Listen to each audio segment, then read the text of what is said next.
বৈশ্বিক তাপমাত্রা ও সমুদ্রপৃষ্ঠের উচ্চতা বাড়ছে।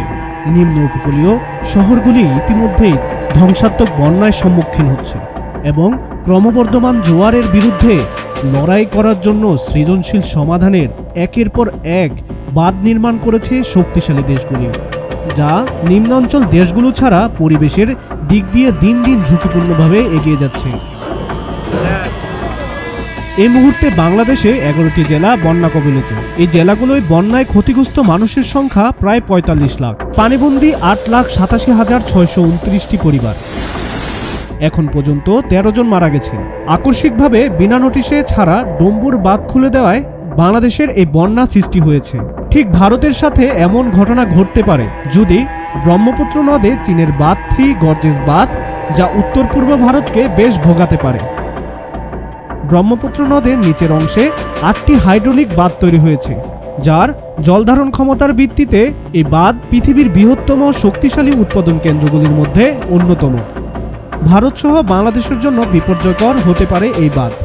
ভারতের ফারাক্কা বাঁধের চেয়েও ৪ গুণ বড়। চীনে ইন্ডিয়ার মধ্যে যেসব বিষয় নিয়ে আলোচনা হয় তার মধ্যে চীনের এই বাঁধের ইস্যুটি এখন ভারতের সবচেয়ে ভাবনার বিষয়। তবে থ্রি গর্জেস বাঁধ শুধু শক্তি উৎপাদনের মাধ্যমে নজর কাড়েনি, পৃথিবীর আহ্নিক গতি পরিবর্তন থেকে শুরু করে পৃথিবীর আকৃতিকেও বদলে আনে এই বাঁধ। থ্রি গর্জেস বাঁধের কংক্রিট স্যুট, স্লিপওয়ে গেট সহ নানা জরুরি ব্যবস্থা নেওয়া হয়। এই বাঁধ নির্মাণের কাজ সহজ ছিল না। ৩২টি টারবাইনের এক একটি মোট ৭০০ মেগাওয়াট শক্তি উৎপাদনে সক্ষম। এমন টারবাইন ব্যবহার করা হয় থ্রি গর্জেস বাঁধে। এছাড়া থ্রি গর্জেস বাঁধে বিদ্যুৎ উৎপাদনের ক্ষেত্রে বেশ ভূমিকা রেখেছে। এছাড়া ইউক্রেনের গুরুত্বপূর্ণ বিশাল একটি বাঁধ রাশিয়ার বিস্ফোরণের মাধ্যমে উড়িয়ে দিয়েছে বলে কিয়েভ অভিযোগ করে। তারা বলেছিল ইউক্রেনীয় বাহিনী যাতে নিপ্র নদী পার হয়ে দেশটির দক্ষিণাঞ্চল রুশ বাহিনীর উপর পাল্টা সামরিক আক্রমণ চালাতে না পারে, সেজন্যই বাঁধটি ধ্বংস করে দেওয়া হয়েছিল।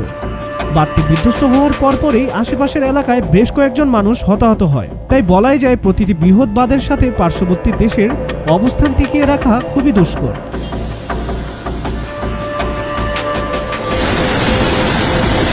সাব্বির হাসান, মাছরাঙ্গা টেলিভিশন।